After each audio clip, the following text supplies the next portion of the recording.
Hello, are you a beginning pianist looking for interesting music to play to broaden your musical understanding and develop your piano skills? If so, let me play an excerpt of a very famous piece that you might recognize to get us started in the right direction.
You just heard the jazz standard, The Girl from Ipanema, which is reported to be the second most recorded pop song in history, second only to the Beatles.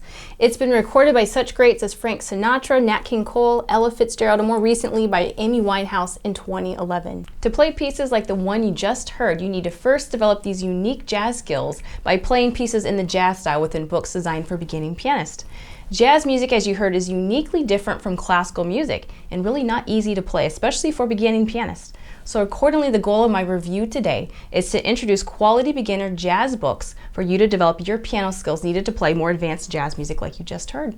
Stay tuned as you'll hear me play multiple beautiful samples from the books today, and you'll see sample pages so you can make your own decision of which book you'd like to study from to get your jazz skills going. Before I introduce these terrific books, let me first explain what unique jazz skills you can learn by playing these pieces. I have personally seen my own musicianship and piano skills develop, as well as my students, by playing pieces in the jazz style. Jazz music's rhythm is unique with swung notes, you have syncopations, you have some challenging rhythms which require you to count and develop a very strong sense of the beat. So let me demonstrate back on our piece. If we look at measures 1 through 6, notice that the syncopations keep changing from measure to measure. So measure 1 has a dotted quarter note, eighth note to quarter. Measure 2 is a tied quarter note, 2 eighth notes, then into straight quarter notes, and then from there you have tied eighth notes. So it requires that you feel that beat as you go from measure to measure.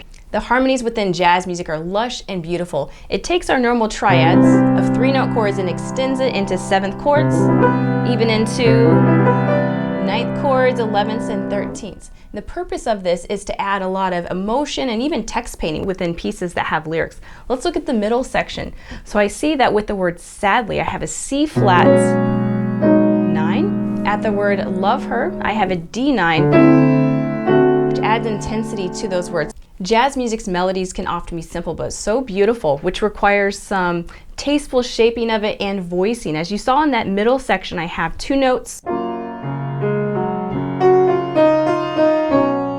have to get that top note to be voiced out, and that's a key skill that you would use in any style of music, especially within classical music. The spaciousness of these melodies also leaves room for the performer to improvise. If you listen to the original of this, you'll hear the saxophone and piano add some improv. As we go through the pieces today, I'll point out and even demonstrate how you can add some simple improvisation to these beginner pieces so you can get your improv started. Lastly, recent research has shown that playing classical music compared to jazz music really actually uses different parts of the brain. So you're actually training different skills by playing classical versus jazz. So I'm not saying just play one style or the other. I'm actually suggesting you play a variety of styles of music to broaden your musical understanding, develop a whole slew of piano skills, play music in the jazz, the popular, the classical styles as well. So if you combine these styles of music with other theory and technique, you can have a comprehensive education to have a lifetime of piano playing. If you like the classical style, you can check out some other book reviews where I review the beginner classical pieces that are top selling on Amazon. But I would also suggest you start with a piano method book if you've never played before. Learn how to read the notes, learn how to count your rhythms, to read just fundamental concepts. I think about once you're through halfway through your beginner method book, even to the end of it, you could start these jazz books that I'm going to talk about today. So let's learn some styles of jazz within some top selling jazz books on Amazon. Stay tuned as I'm going to play some beautiful pieces from each book so you can sample it to see which book you might like best to learn from. I've created a robust rubric with 5 categories to objectively evaluate these books to help us all make a decision of what you like best. So the rubric categories, the first one is repertoire quality. Have the editors chosen high quality repertoire for you to learn? Have they composed originals? Are they using jazz standard arrangements? The second one is repertoire variety. So within the jazz, there's a whole combination of styles. You got kind of the earlier ragtime, goes into the blues, and then even jazz music can kind of start early 1930s into more that 1960s, the girl from Ipanema that you heard from my demo at the beginning. For the notation, I'll show you a chart. You can see what the editors have added to make the music accessible to you as a beginner. For example, you have to have good fingering to know how to span these melodic melodies to keep it fluent. Have they added articulation? Articulations is key for playing jazz music. You gotta syncopate those weak beats with accents, with staccatos. Even the girl from Ipanema, I was adding a lot of those articulations. You'll see some other books that include it helpfully. Does it include any kind of dynamics or any kind of pedal marking? So we'll look at that through each book. The organization is very important for a beginner. Can you pick up this book and just start? Can I work from the left to the right? Is there any kind of difficulty level, or is it just organized alphabetically? Also with organization, are the pages clean and easy for you to study from and practice? Lastly, is it beginner friendly? That's the whole point of this book review. Can you start this as a beginner, or is the repertoire a little too difficult to start? So some characteristics that we'll discuss to help you see if it's beginner friendly or not is, does it use easy key signatures? Does it have hand positions that shift very frequently, or does it stay pretty stable on the keys? Does it use challenging 16ths, or does it start a little bit easier?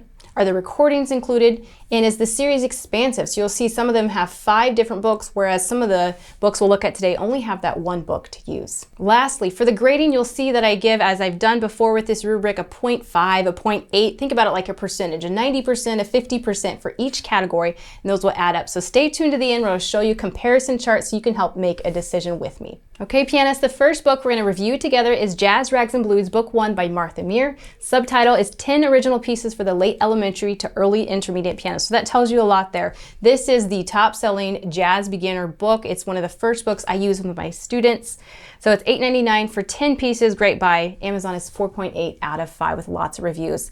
And you can check out another video where I play page 2 just strutting along if you like this book, so you can stay tuned to that. All right, pianists, let's start with the repertoire variety category. I gave this a 0.95 out of 1. So I'm going to use the author's words. She says that these are 10 original solos that reflect the various styles of the jazz idiom. She does a great job of giving you the 3 different main styles. She has 5 jazz pieces, 2 rags, and 3 blues. I'm first going to start out by playing page 4, Don't Want to Leave You Blues. And this is in the beautiful key of C major, just a little background of blues.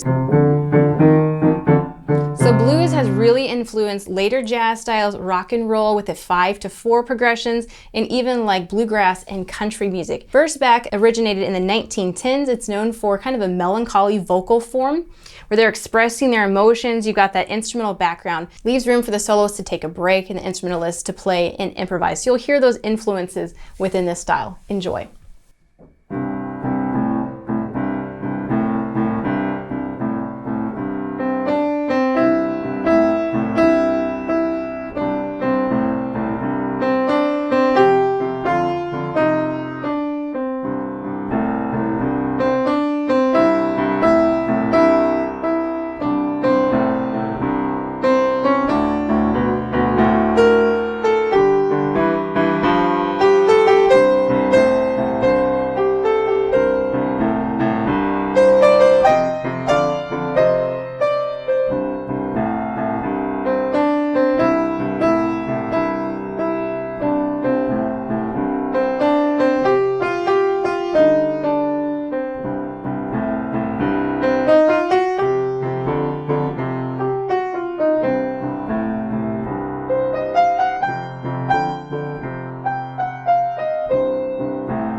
So you can hear from that first piece how that could help you play that girl from Ipanema, as it had the triplets and eighth notes, but she does a great job of including a portion of the blues without walking up to that more extended hand position. She just stays with beautiful fifths and sixths, develops that sense of hand position, which a pianist needs at the beginning. Only uses basically your 1, 4, and your 5, so it's great for a theory study. My Messy score even has all the Roman numerals written in on it. All right, let's next move into the notation category. This is a pedagogically very sound piece, the way it's been edited. I gave this a 1 out of 1. If you look at the chart, it checks the boxes on everything. Really helpful. Fingerings does not give you all the fingerings, just when you need it for some helps when your hand moves some positions. Great articulations. It's full of staccatos, slurs, accents, so I know how to articulate this piece to make it sound jazzy as a beginner. It does have really helpful dynamics. You get contrasting ideas and it gives you the contrasting dynamic. Notice in some other books later on, it doesn't give you but one dynamic to start the whole piece. And it does have some pedals. You might have noticed on that last blues piece, there's pedal at the very end for that beautiful extended 7th chord at the end. Let me give you a sampling of another piece. I'm going to play Downright Happy Rag on page 18 to 19. So if you're new to ragtime style, let me give you a little background on it. This is really the earliest style of jazz. Back in the 1890s, it was out of fashion by about the 1930s. You might recognize Scott Joplin as the ragtime king with like the maple leaf rag and the entertainer. So it's known for a highly syncopated melody over stable left hand. These keep it simplified in a 5-finger scale. The big rags do big octave jumps, but we're not ready for that yet. So this is a great accessible piece for a beginner. Here it is.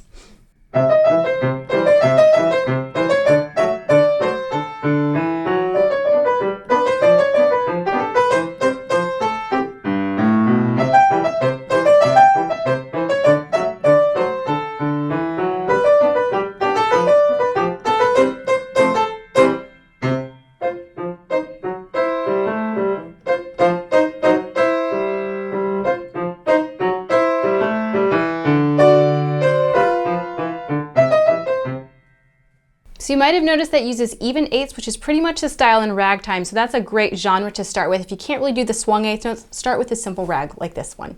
Next, let's move to the repertoire quality. I also gave this a 1 out of 1. In terms of a beginner jazz books, these are originals. It has no jazz standards, but for the originals, this is some of the highest quality beginner repertoire that you could play. I like to start with this book before the jazz standards because it's just a little bit easier before you can actually play those jazz standards, but you're learning the style to incorporate into the standards later. So let me play page 14 just to give you a taste of another type of blues with beautiful 7th chords given its name. Has lots of pedal, so it's great for that pedal development along with the left hand. Kind of an irregular pedaling along with those fifths, which is different than classical music, which is more on those strong beats, on the downbeats. I'm going to be brave. I'm going to do a little bit of improv. So I actually teach this piece with my university music majors. And first they play the melody at measure 5 like it's written. Then at measure 21, I encourage them to do some improv on the repeat of this melody. So enjoy.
So thinking back to those skills I'd mentioned to start this is great with the swung eighth notes. Notice she says play eighth notes evenly, but I think there's some liberty to play either swung or even, but this is beautiful piece for melody voicing. You got these fifths down in the left hand, which can be overpowering, so you got to really project that right hand, a great keyboard skill in general that you can transfer to classical music. Next up is the organization category of our rubric. I gave this a 0.7 out of 1. Note that this is the lowest score out of the rubric for this book because it's really not organized in difficulty level from easy to the end.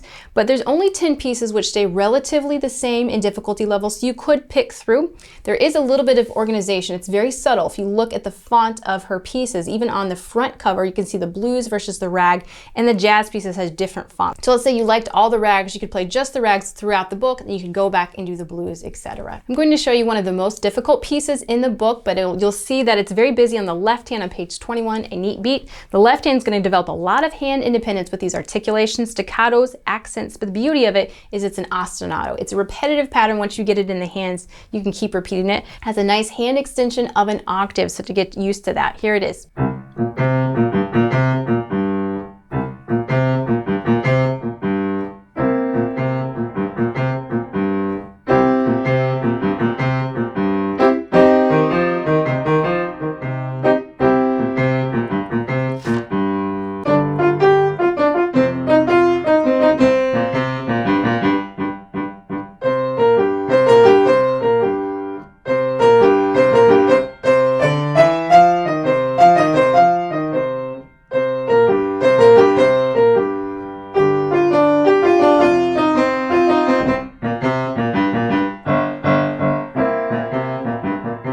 Just continues on with that A section. So it's great for that left hand development, 12 bar blues. You can analyze the harmonies. Then you could even improvise over that left hand ostinato pattern. Last category for Martha Mier's book is the beginner friendliness. I gave her a 0.95 out of 1, and I'll explain. You can buy a separate CD. Alfred also has alfred-music.com. I'll put the link up on the page. Search under piano, and there's free MP3s for almost all of their pieces. Only one piece with a key signature of D minor, which is 1 flat. Otherwise, it just uses kind of some simple accidentals, which is to be expected of our chromatic jazz style. No 16th rhythms throughout, but it's very interesting rhythmically still. Fairly stable hand positions. You saw with that last piece I played, it just extended into an octave, which is nice to get a feeling for that. Repeats melodic ideas an octave higher or lower, which gives you some liberty to improvise. An expansive series. There's 5 books that extend really into late intermediate, kind of early advanced jazz style, so you can keep building your piano skills through this series. I only docked it a little bit because it's not organized in order of difficulty, but it is varied throughout with those rags, blues, and jazz. So you get a taste of all 3 styles. I'm gonna play one last piece for you on page 16, which is called Sneaky Business. It's an A minor, great for that left hand walking bass line, some varied articulations and syncopations. Enjoy.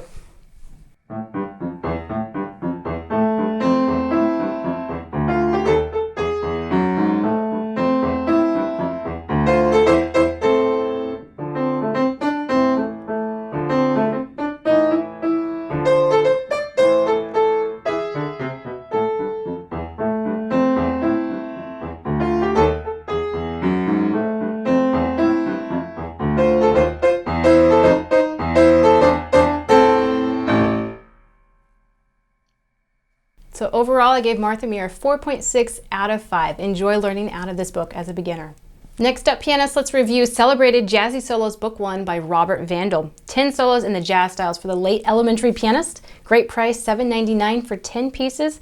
Still has a fairly high rating on Amazon of 4.4 out of 5. We're going to start with the repertoire variety category of this. I gave it a 0.8 out of 1. So in the preface, Vandall says it introduces students to some of the forms, scales, rhythms, and harmonies of jazz through its varied styles. It is blues heavy, which is kind of the easiest style to actually play for beginners. So there's 5 12-bar blues inspired pieces, only 1 rag, Martha Mier had more, and 4 jazz. These are no arrangements of jazz standards, but original pieces in the jazz style. So we're going to start out with page 2, Slide Easy, which is in the 12-bar blues.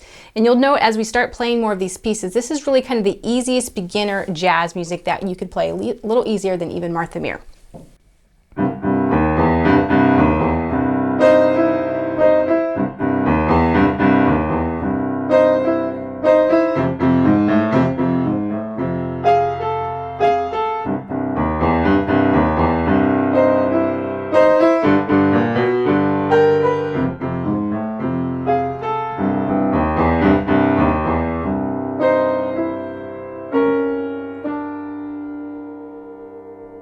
Have that cool little thumb slide, which is kind of an organ technique from the black to white notes. You could do some improv over that left hand if you got bored with that melody, but it's a great introduction to Roman numeral analysis or number analysis for the 12-bar blues, and sixth extension in the right hand.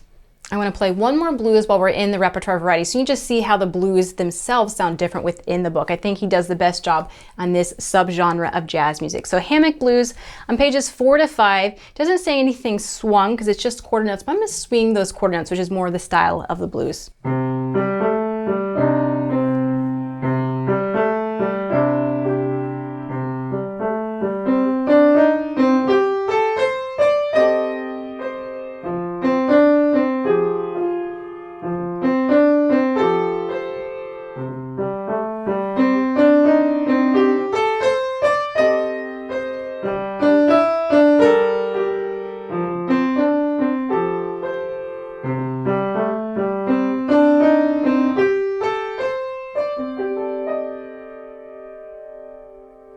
So it's great for technique with all those wrist circles to keep it fluent and lyrical.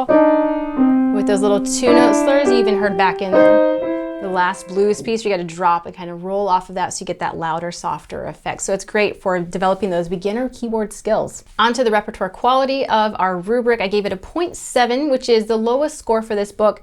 It is beginner jazz music, so it just can't be as varied as you'll hear in these later books. So it might not be as appealing, but it's most accessible. So you can make your decision if you like the music enough to start it. Piano originals, all in the jazz style. You can start this as a younger child or even as an adult. Overall, great sounding repertoire, but not as varied as Martha Mier. So I'm going to play a rag on page 22 so you can kind of compare to that rag that we heard from Martha Mier in the key of C major. This one's also in C major, harmony rag. Notice the left hand's pretty stable, which is mostly fifths, and they don't play at the same time. Here it is.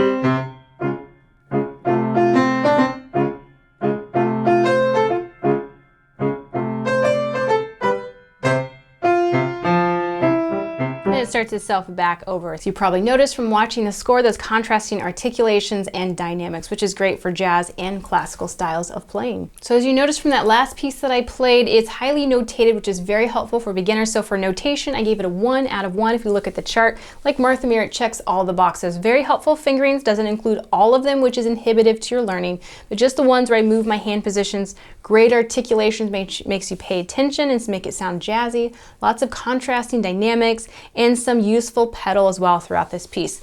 So we're going to move on to the organization. I get to play another piece for you, which is so fun for me to play. So the author doesn't state that it's organized in order of difficulty, but from my pedagogical perspective, it is. You could start from the beginning piece and work your way all the way through, and it would gradually just increase. Not a huge level, but he does have 5 books you can work through if you like this style of playing. So I'm going to play page 14, which is in a minor mode, jazzy feel with the syncopated beats. Probably one of the most challenging pieces of the book, but really fun to play. I want you to listen along and watch and think about what piano skills you could develop by playing this piece called Hurry Up. Here it is.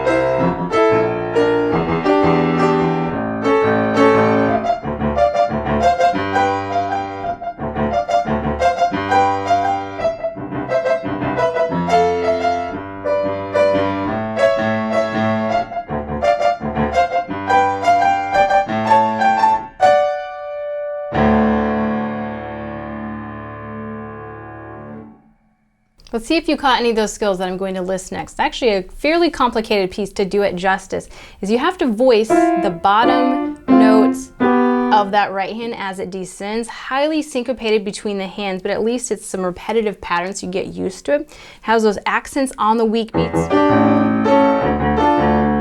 back and forth between the left hand and right hand. At least it repeats an octave higher. And then there's some variety, which is kind of a Baroque idea. I first start in D minor, and then I go down to more of a calmer C major. So they're both marked piano, but you can actually make the C major one a little calmer throughout. So a great piece to build just your general piano skills.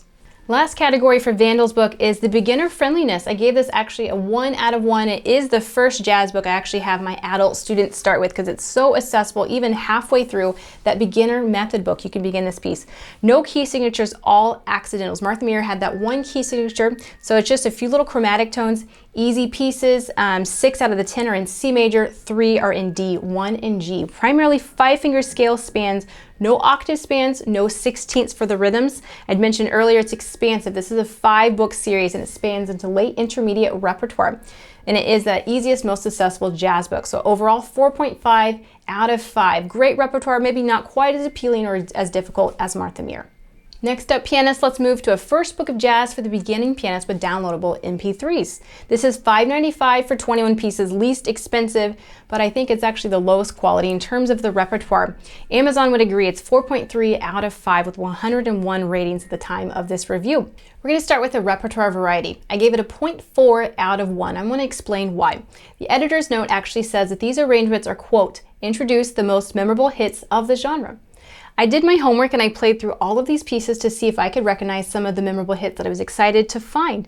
And I recognized some of the composers' last names like Joplin and Gershwin. Joplin, the ragtime king, but these are not their famous pieces that are included. So I didn't recognize hardly any of the tunes, and I also checked with my jazz colleague expert to see if he recognized any of the hits, and he confirmed what I had found, that these are really not jazz standards. Stay tuned, there's another book that really does have some jazz standards if you want to play those style of pieces. So it doesn't have a variety of the jazz subgenres. It doesn't have really much rag at all. It doesn't have really many blues, even though some of those have the title of blues. It doesn't have that 12-bar blues bass line that we saw that Mier and Vandall use. It's pretty stable and really simplified in the left hand. So let me play you page 2. I did recognize this tune, but if you're of my generation, you probably know this from a cartoon, really not from the jazz standards that the jazz bands actually cover. Here it is, Hello My Baby on page 2.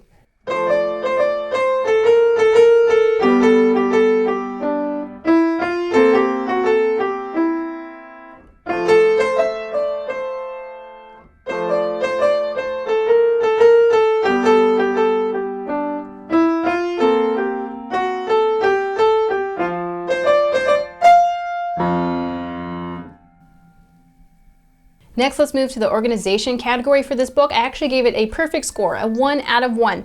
The author said that these are arranged in order of difficulty, and I generally agree that you could work from the beginning to end on this one. Includes little backgrounds on each piece, has some practice strategies like on page 21 to warm up with the G major arpeggio. So I appreciate that as a piano teacher to give you some strategies before you play the piece.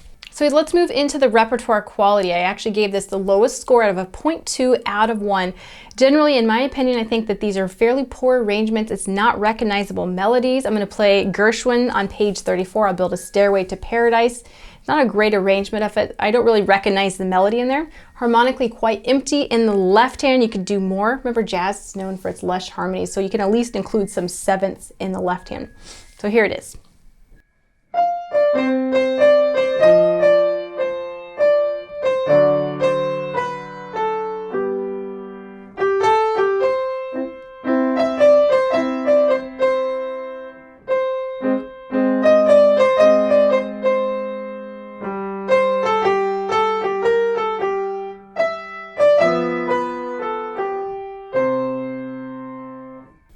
Next, let's move to the notation category for this book. I gave it a 0.25 out of 1. Let me explain that low score. Let's look at our chart, and we can see for fingering, I gave it a prohibition sign, meaning that there's some fingerings included, but they're really not helpful. They don't fit the best in the hand. I think if you were going to play out of this book, you'd have to rework some of these fingerings to actually play it fluently. Articulations, there are 0 included. We should have some articulations for a beginner to syncopate and accentuate those weak beats. There's no slurs, which is essential also to the jazz style for those lyrical ballads. Dynamics, prohibitive, only 0 to 2 dynamics. It's just at the beginning. No shaping signs, crescendos or decrescendos, and no pedal. Even though it says in the editor's note that phrasings and pedals have been left open to keep the works less daunting. But if it's for a beginner, they need to have some of those helpful signs. One more critique, page 20, it says when playing emphasize the boogie characteristic, but how? What kind of articulation should I use? Let me give you an example of fingerings on page 24 to 25. I want you to watch my hands really closely as I play this to see that maybe some of the fingerings are not very helpful. I'm going to really be careful to follow what they have on the page.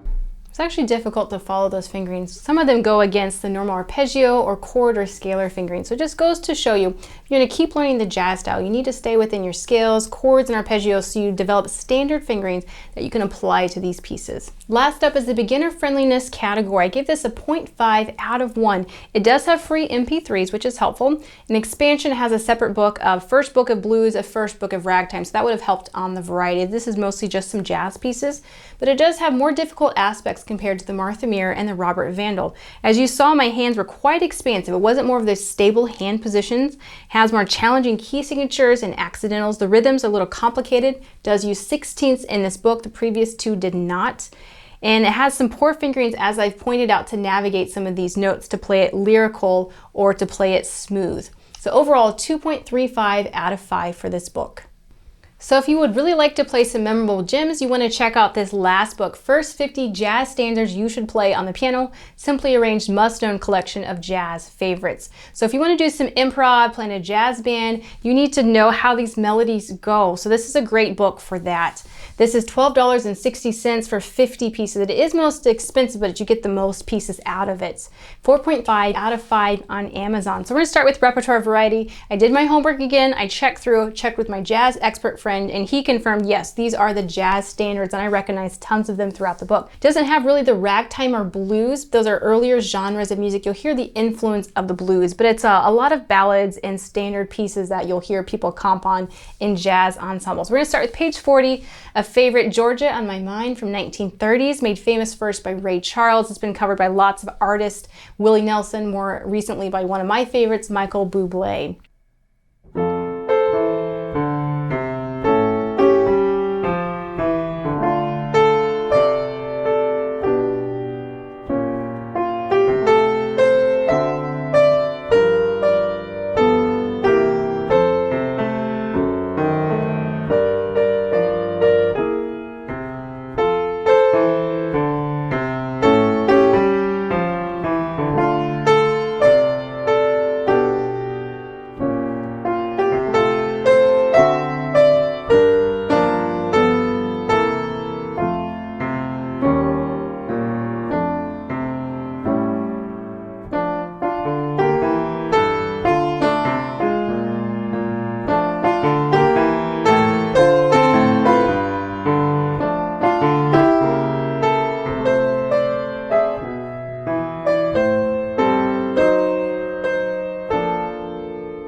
So lastly, in repertoire variety, you might have noticed that those lyrics, this is the only book with all the lyrics, which is great to develop an oral understanding of the melodies to add improv. There are no instrumental pieces like the famous Take 5 by Brubeck. So overall, I gave it a 0.9 out of 1. Next, let's move on to the notation category of our rubric. I gave this a 0.6 out of 1. Let me explain. Keep in mind that there's some bonus points I'm going to give this. So if we look at our rubric here, Our notation chart says fingering. There's some fingerings, but as you were kind of watching me play that last piece, there needs to be quite a few more fingerings if this is really going to serve a beginner well, because it's quite expansive. There's a few, but they don't always fit maybe the best in the hand. Articulations, there's none included. I think that has to do with the jazz standards, that people articulate these pieces so differently. But again, for a beginner, if you were going to play this, some of those would be really helpful. Dynamics, there's 0 to 2 per piece. Even as the styles change, doesn't give you a dynamic change. There's no pedal, but as you'll watch and listen more, I'm using quite a bit of little pedal touches here and there as the style needs some resonance. But the bonus points to give this a higher score is it's the only book, as I mentioned, with lyrics, but it has chords, so it'd be great to do a little chord study as you see A7, D flat 9 to figure out what the notes, and that would lead you to studying out of the real book and improvising. Next up is the organization category of our rubric. I gave a 0.5 out of 1. It is really not organized other than alphabetical, which can be quite daunting for 50 pieces to figure out which one to play that's really the most easy. And the style really varies throughout, so does the difficulty level. You have some early, intermediate to more advanced type of pieces. So you could be lost if you want to start with the beginning piece in this book. So along with the notation category, I'm going to play page 99, Satin Doll, so you can see those use of chord symbols and lyrics, a few little fingerings, and dynamics. So a little background on this came out in 1958. It's the most recorded song by jazz artist.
So what a fun piece to play. But if you think about some of those advancing keyboard skills, you've got thirds that you have to play legato because they're so fast, voicing to the tops. This is probably, of the pieces I played today, the most highly syncopated, that it requires all of that hand independence, pretty extensive hand positions as well. So take your time with those earlier jazz pieces before you really get into these famous jazz standards. Next up into repertoire quality, you've hopefully been enjoying these jazz standards as I have been. I gave it a 0.9 out of 1. So I'm going to finish up with Gershwin's Summertime from his famous opera Porgy and Bess. And this was debuted back in the 1930s. A reputable opera website claims that this is the most covered song in the world. I think as you hear it, you'll recognize it and you'll know why it's been so highly covered. But you'll notice with kind of a beginner jazz book, they have to simplify the harmonies. So you'll hear the harmonies as more kind of the operatic version. You'll hear more covers of it, which is more lyrical. So you'll have to make your decision if you like this arrangement of Summertime or not.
This is the only book that really has the jazz standards compared to all those other ones. You have the originals, some memorable gems, which are not, but these are those pieces that you want to learn and study, and they're so beautiful. We're going to finish up with the beginner friendliness of this book. I gave it a 0.7 out of 1. These are the memorable jazz gems, but there's no recording available, but these are such standards. You can go on YouTube and find lots of different covers to inspire them, like I did to even practice these pieces.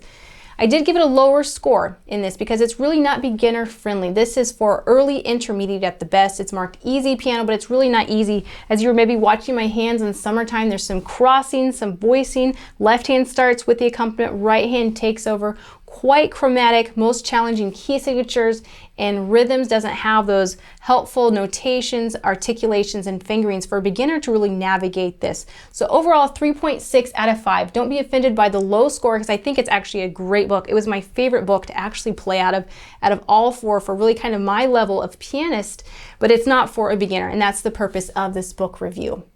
All right, in summary, pianists, thanks for sticking through all of those book reviews. Hopefully you enjoyed listening to those pieces as much as I genuinely enjoyed playing them for you. So here's my strategy of using these beginner jazz books is start with the Vandall. It's the easiest, most accessible. Play through the blues to start, and then you could go into the Mier to go into some more ragtime and jazz styles, as I think those are the really most attractive original pieces in the jazz style. You could also work through the later levels of Vandall and Mier. There's 5 books. Once you get some jazz styles within the fingers, keep developing your technique and your theory understanding. Check out some other videos for techniques. Then you can move into that jazz standards book within maybe a year or 2. Learn those standard melodies, sing along with them, listen to different covers, develop the ear if you want to improvise. And then you can go into the real book after that. You can play those melodies, improvise, play the chords in some comp style and some improvisation. Remember to be patient with learning the piano. It's a lifelong journey. Develop your technique, understand your theory, play pieces in a variety of styles. So develop your piano skills through these wonderful beginner jazz pieces.